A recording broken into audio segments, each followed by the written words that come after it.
Welcome to Vishnu talks. నేను మీ విష్ణు. ఈ మధ్య కాలంలో ఫ్యాటీ లివర్ అనే అనారోగ్య సమస్య గురించి ఎక్కువగా మాట్లాడుకుంటున్నారు. దాదాపు ప్రతి 10 మందిలో 5-6 మంది వరకు కూడా ఈ ఫ్యాటీ లివర్ అనే అనారోగ్య సమస్యతో బాధపడుతున్నారు. అసలు ఫ్యాటీ లివర్ అంటే ఏంటి? ఈ ఫ్యాటీ లివర్ అనే అనారోగ్య సమస్య మన శరీరంలో ఉందని మనం ముందే ఎలా గుర్తించాలి? ఒకవేళ ఈ ఫ్యాటీ లివర్ అనే హెల్త్ కంప్లైంట్ మన శరీరంలో ఉందని తెలిసి కూడా నిర్లక్ష్యం చేస్తే ఆ తరువాత ఎటువంటి అనారోగ్య పరిణామాలను ఎదుర్కోవాల్సి ఉంటుంది. ఇటువంటి ఆసక్తికరమైన అంశాల గురించి తమ పూర్తి స్థాయి విశ్లేషణ అందించేందుకు ప్రస్తుతం మనతో పాటు ప్రముఖ ఫార్మా రంగ నిపుణులు గోనుగుట్ల సుబ్రహ్మణ్యం గారు ఉన్నారు. వారితో మాట్లాడదాం. సుబ్రహ్మణ్యం గారు నమస్తే సార్. నమస్కారం అండి. సుబ్రహ్మణ్యం గారు, welcome to Vishnu talks. Thank you. Subrahmanyam గారు, రీసెంట్ టైమ్స్ లో ఈ ఫ్యాటీ లివర్ అనే అనారోగ్య సమస్య చాలా మందిలో ఉత్పన్నం అవుతుంది. చాలా మంది కూడా దీని గురించి డిస్కస్ చేసుకుంటున్నారు. ఇందాక నేను చెప్పినట్లుగా దాదాపు ప్రతి 10 మందిలో ఒక 5-6 మంది వరకు కూడా ఈ ఫ్యాటీ లివర్ అనే అనారోగ్య సమస్యతో బాధపడుతున్నారు. ఏంటి అసలు ఈ ఫ్యాటీ లివర్ అంటే? ఈ ఫ్యాటీ లివర్ అనేది మనకు ఎందుకు స్టార్ట్ అవుతుంది మన బాడీలో? ఈ ఫ్యాటీ లివర్ అనారోగ్య సమస్య మనకి ఉందని తెలపడానికి ఎటువంటి సంకేతాలు మనల్ని అలర్ట్ చేస్తాయంటారు అసలు? ఇప్పుడు ఈ ఫ్యాటీ లివర్ అనేది మనకు ఆ పదంలోనే అర్థం చేసుకుంటే ఇంగ్లీష్ పదం అది. అవును. ఫ్యాట్ అంటే కొవ్వు, లివర్ అంటే కాలేయం అంటే కొవ్వుతో కప్పబడిన కాలేయం అని అనుకుందాం. ఇది 4 స్టేజ్లో ఉంటుంది. ఇది గాన ఫస్ట్ సెకండ్ స్టేజ్లో తెలుసుకొని జాగ్రత్త పడకపోతే 3rd 4th స్టేజ్కి పోతే రివర్స్ చేయలేం. ఓన్లీ డ్రగ్స్తో కొన్ని లైఫ్ స్టైల్ చేంజెస్తో మేనేజ్ మాత్రమే చేయగలం. సో అర్లీగా ఉన్నప్పుడే దీని విషయంలో జాగ్రత్త పడాలి. ఒకవేళ పట్టించుకోలేదు, స్టేజ్ 1, 2, 3, 4కి వెళ్ళిపోయింది, ఫైనల్గా ఇది క్యాన్సర్కే పోతుంది, మరణానికి దారితీస్తుంది. ఇప్పుడు ఫర్ ఎగ్జాంపుల్ మీరు చూసినారంటే 1947లో మనకు స్వతంత్రం వచ్చినప్పుడు కొంతమంది నిపుణులు చెప్తున్న గణాంకాల ప్రకారం ఒక 10% మంది జనాల్లో ఈ ఫ్యాటీ లివర్ ఉన్నింది. ఇప్పుడు రీసెంట్ గా చూస్తే 40% మంది జనాల్లో ఈ ఫ్యాటీ లివర్ ఉందన్నమాట. ఎవరన్నా హార్ట్ అటాక్ తో హాస్పిటల్కి వచ్చినారు అని అనుకోండి, వాళ్ళకి టెస్టులు చేసినప్పుడు మెజారిటీ జనాల్లో తెలుస్తుంది ఏంటంటే వాళ్ళకి ఆల్రెడీ ఫ్యాటీ లివర్ ఉందనేసి. ఈ డయాబెటీస్ తో వచ్చిన వాళ్ళకి కూడా ఆల్రెడీ ఫ్యాటీ లివర్ ఉందనేసి. లేదంటే ఇది రివర్స్ కూడా, ఒకవేళ ఫ్యాటీ లివర్ ఉందనుకో వాళ్ళలో డయాబెటీస్ వస్తుంది, వాళ్ళ హార్ట్ అటాక్ వస్తుంది, మూత్రపిండాలు కూడా దెబ్బతింటాయి. కానీ ఫ్యాటీ లివర్ అనేది మనకు ఇప్పుడు బీపీ లాగనో షుగర్ లాగనో గబక్కన తెలిసేటటువంటి ఒక విషయం కాదు. మనం బ్లైండ్గా ఎలా అర్థం చేసుకోవాలంటే ఫ్యాటీ లివర్ ఉంది అనేసి ఎక్కువగా లావుగా ఉన్నారనుకోండి, ఖచ్చితంగా ఫ్యాటీ లివర్ వచ్చే అవకాశాలు చాలా ఎక్కువ. అంతే. లావుగా ఉండి ఈ ప్రాసెస్డ్ ఫుడ్లు ఎక్కువగా తింటున్నారు అనుకుందాం, జంక్ ఫుడ్ బర్గర్లు, బిర్యానీలు, ఫ్రైడ్ చికెన్లు, కూల్ డ్రింకులు, బిర్యానీ, కూల్ డ్రింక్స్, ముఖ్యంగా కూల్ డ్రింక్స్, బిర్యానీ, ఇవన్నీ కానీ ఎక్కువ తింటున్నారు అనుకో, ఖచ్చితంగా ఫ్యాటీ లివర్ వచ్చేటటువంటి అవకాశాలు చాలా ఎక్కువ.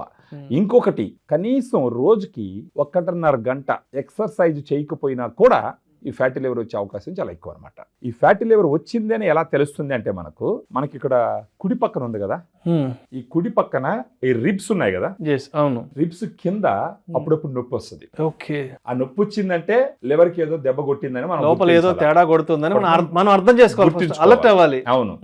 లేదంటే ఎక్కువగా అలసట పడిపోతున్నారు, బాగా అలసట వచ్చేస్తా ఉంది, 4 మెట్లు ఎక్కిన ఆయాసం, ఎక్కువ అలసట వచ్చింది. దానికి కూడా వన్ ఆఫ్ ద సిమ్టమ్ ఏంటంటే ఈ ఫ్యాటీ లివర్ ఉందనేసి మనం గుర్తించాలన్నమాట. ప్రత్యేకించి స్టేజ్ 4 గురించి ఒక క్లుప్తంగా చెప్తాను. Stage 1 simple fatty liver stage అనమాట. అప్పుడు ఏముంటది, అక్కడ కొవ్వు ఉంటుంది ఒక రవ్వ. స్టేజ్ 2కి వచ్చేతలకి ఏమవుతుందంటే నాన్ ఆల్కహాలిక్ స్టియాటో హెపటైటిస్ అంటారు. అంటే దాని అర్థం ఏంటంటే ఈ కొవ్వు వల్ల కొంచెం ఈ కాలియం వాపు పెరిగిందని అర్థం, వాస్తుంది అనమాట ఈ కొవ్వు వల్ల.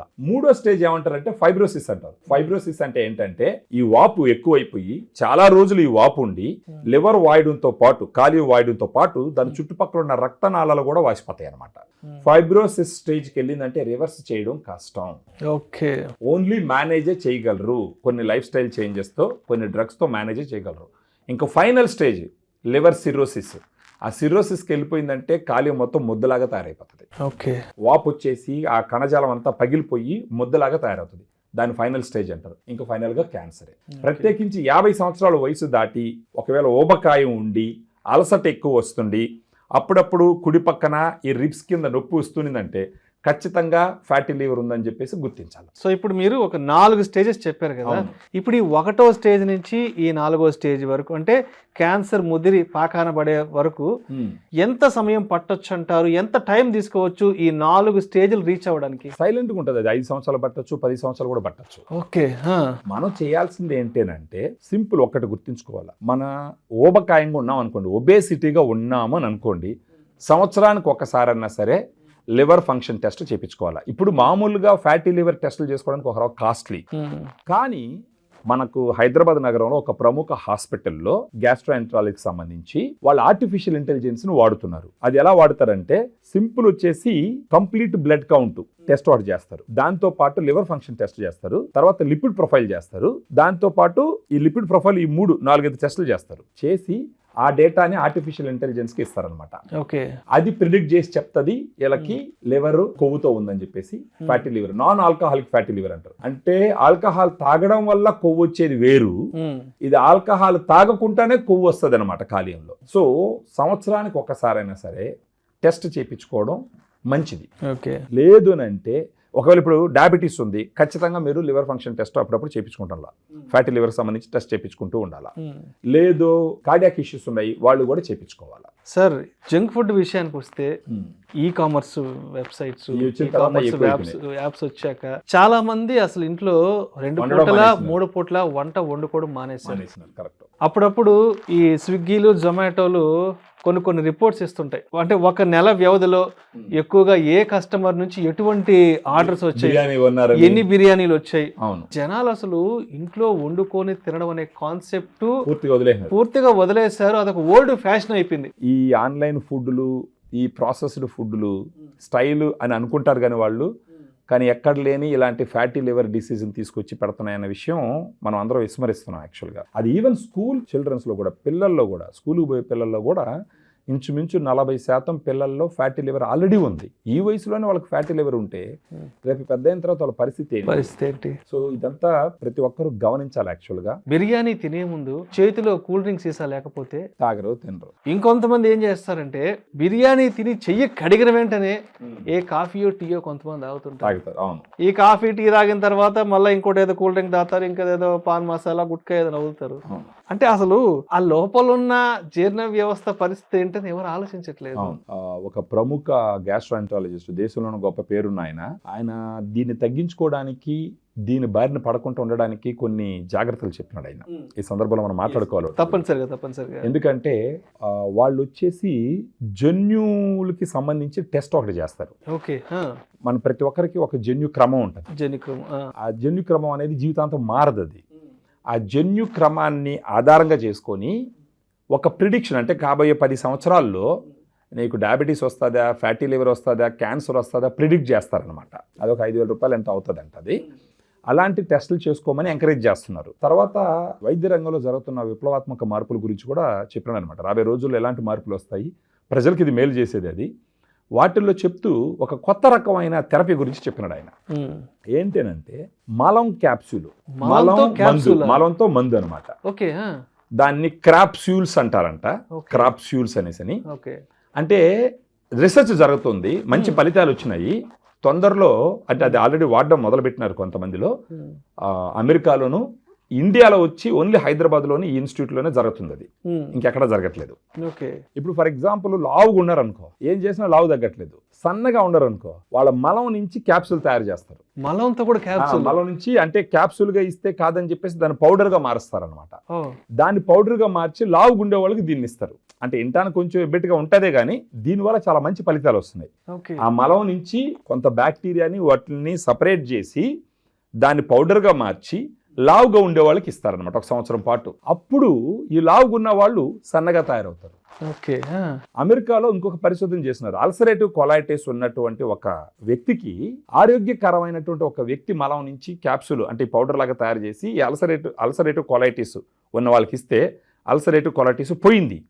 కానీ మనిషి వచ్చేసి కొంచెం లావుగా వచ్చినారు. అంటే ఈ మలం ఎవరి దగ్గర అయితే తీసుకున్నాం ఆయన కొంచెం లావుగా ఉంటాడు అనమాట. సో దీన్ని బట్టి వాళ్ళకి ఏం అర్థమైంది అని అంటే, మలం నుంచి క్యాప్సూల్ తీసి మనుషులను మార్చడం ద్వారా, అంటే ఫర్ ఎగ్జాంపుల్ ఇప్పుడు డయాబెటీస్ లేదు, ఒక 70 సంవత్సరాల వయసు ఉంది, ఆయనకి డయాబెటీస్ లేదు, ఆయన మలం నుంచి క్యాప్సూల్ తయారు చేసి డయాబెటీస్ ఉన్న వాళ్ళకి ఇస్తే డయాబెటీస్ కంట్రోల్ అవుతుంది. Oh ఇప్పుడు my God. ఇప్పుడు ఇంకొక 60 సంవత్సరాలు వయసు ఉంది ఒక వ్యక్తికి, బ్లడ్ ప్రెషర్ ఏమీ లేదు, ఆ మనిషి మలం నుంచి క్యాప్సూల్ తయారు చేసి పౌడర్ తయారు చేసి బ్లడ్ ప్రెషర్ ఉన్న వాళ్ళకి ఇచ్చినారనుకో వాళ్ళకి బీపీ తగ్గిపోతుంది. సో ఇలాంటి పరిశోధనలు మన హైదరాబాద్లో ఒక పేరెన్నిక కలిగినట్టు ఒక హాస్పిటల్లో జరుగుతూ ఉంది. ఆ డాక్టర్ గారు వచ్చేసి ఇంచుమించు 1100 పేపర్లు ఆయన పబ్లిష్ చేసిన రీసెర్చ్ పేపర్లు. చాలా గొప్ప వర్క్ జరుగుతూ ఉంది. అందులోనూ Hyderabad hospital, Hyderabad based hospital అది, పేరునికి కలిగిన గ్యాస్ట్రోఎంట్రాలజీ హాస్పిటల్ అది. సో అలాంటి దాంట్లో జరగడం అన్నది ఒక గొప్ప విషయంగా చూడాలా. ఏది ఏమైనప్పటికీ జనాలు గుర్తించుకోవాల్సిన విషయం ఏంటంటే ఈ ప్రాసెస్డ్ ఫుడ్లు, కూల్ డ్రింక్స్, స్ట్రెస్ వీటన్నిటికి దూరంగా పోయి ఈ లివర్కి కొవ్వు పట్టడం అనే దాన్ని తగ్గించుకోవాలా. రాబోయే రోజులు ఈ పరిశోధనలన్నీ ముమ్మరంగా ఊపందుకొని అవి 10 మందికి అందుబాటులోకి వచ్చినాయంటే చాలా మందికి మంచి జరిగేటటువంటి ఒక అవకాశం ఉంది. కానీ సైలెంట్ గా ఈ ఫ్యాటీ లివర్ అన్నది చాలా మందిని వేధించేటటువంటి సమస్య. ఇక మీదట జనాలు తేరుకొని డాక్టర్ల దగ్గర కలిసి, సార్ నాకేదైనా ఫ్యాటీ లివర్ ఉందా చెక్ చేయండి. ముఖ్యంగా లావుగుండేవాళ్ళు, ప్రాసెస్డ్ ఫుడ్ తినేవాళ్ళు, డయాబెటీస్ ఉన్నవాళ్ళు, హార్ట్ ఇష్యూస్ ఉన్నవాళ్ళు కూడా. ఇప్పుడు ఇది ఎట్లా ఉంటుందంటే ఫ్యాటీ లివర్ ఉంది, డయాబెటీస్ వస్తుంది, బీపీ వస్తుంది, హార్ట్ రిలేటెడ్ డిసీజెస్ వస్తాయి, మూత్రపిండాలు దెబ్బతింటాయి. లేదా డయాబెటీస్ ఉంది వాళ్ళకి ఫ్యాటీ లివర్ వస్తుంది, లేదా హార్ట్ డిసీజెస్ ఉన్నాయి వాళ్ళకి ఫ్యాటీ లివర్ వస్తుంది, మూత్రపిండాల సమస్యలు ఉన్నాయి వాళ్ళకి ఫ్యాటీ లివర్ వస్తుంది. సో ఈ రెండు ఇంటర్లింక్డ్ అనమాట.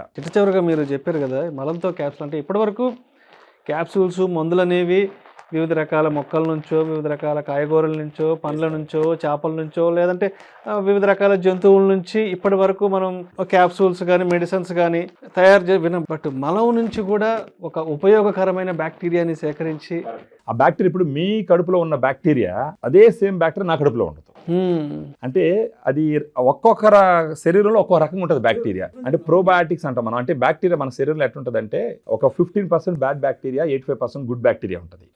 మనకు యాక్చువల్గా మనం చూస్తే మనం బ్యాక్టీరియాలను మోసేటటువంటి ఒక షిప్, మన సెల్ కన్నా కూడా మన శరీరంలో బ్యాక్టీరియాలు ఎక్కువ ఉంటాయి. అవును. సో ఈ బ్యాక్టీరియాలను గుర్తించడం ద్వారా, ఒకవేళ మీ కడుపులో మంచి బ్యాక్టీరియా లేదు, దానివల్ల కొన్ని సమస్యలు వస్తున్నాయి, వేరే మంచి బ్యాక్టీరియాని మీ కడుపులోకి పంపించడం ద్వారా మీకున్న ఈ ఆరోగ్య సమస్యల్ని నియంత్రించవచ్చు. సో ఇలాంటి రీసెర్చ్ ఒకటి జరుగుతూ ఉంది హైదరాబాద్లో, ఆ ఇన్స్టిట్యూట్లో. తొందరలో అందరికీ మంచి జరగాలని కోరుకుందాం. ఏది ఏమైనప్పటికీ ఇప్పుడు మన చేతిలో ఉన్న విషయాలు ఏంటంటే ఇలాంటి ప్రాసెస్డ్ ఫుడ్లు, కూల్ డ్రింక్స్, తర్వాత ఆల్కహాలు ఇవన్నీ తగ్గించి ఈ ఫ్యాటీ లివర్ బారిన పడకుండా జీవన విధానాన్ని మార్చుకొని ఎక్సర్సైజ్ ముఖ్యంగా చేయాలి. సంవత్సరానికి ఒకసారి డాక్టర్లను కలిసి ఒకసారి టెస్ట్ చేయించుకోవడం ద్వారా రాబోయే కాలంలో వచ్చేటటువంటి ఇలాంటి ఆరోగ్యకరమైన సమస్యలు బారిన పడకుండా వాళ్ళు కాపాడుకునే అవకాశం ఎంతైనా ఉందన్నమాట. Thank you sir. Thank you so much Subrahmanyam garu. Thank you Vishnu గారు. ఈ ఫ్యాటీ లివర్ అనే అనారోగ్య సమస్య అసలు ఎందుకు వస్తుంది, దీన్ని గుర్తించిన తర్వాత వెంటనే ఎటువంటి వైద్యం చేయించుకోవాలి, ఒకవేళ దీన్ని కనుక నిర్లక్ష్యం చేస్తే ఇంకా ఎటువంటి అనారోగ్య సమస్యలకు దారితీస్తుందనే అంశం గురించి చాలా చక్కగా మీ విశ్లేషణ తెలియజేశారు. Thank you so much sir. Thank you అండి.